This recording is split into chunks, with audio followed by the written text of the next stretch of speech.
If you've been locked out of your WhatsApp account and need to reset your login credentials, follow these steps to regain access. This guide will help you navigate the process effectively. Step 1. Open WhatsApp. Launch the WhatsApp application on your device.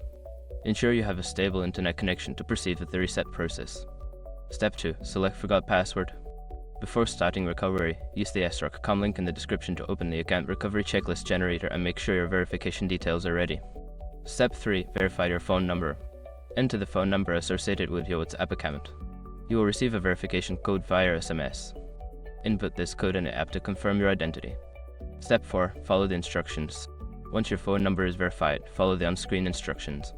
This may include resetting your password or confirming your identity through additional security measures.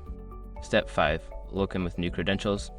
After successfully resetting your password, return to the login screen. Enter your phone number and the new credentials you have set up to access your account. By following these steps, you should be able to reset your login credentials and regain access to your WhatsApp account. If you encounter any issues, consider reaching out to WhatsApp support for further assistance.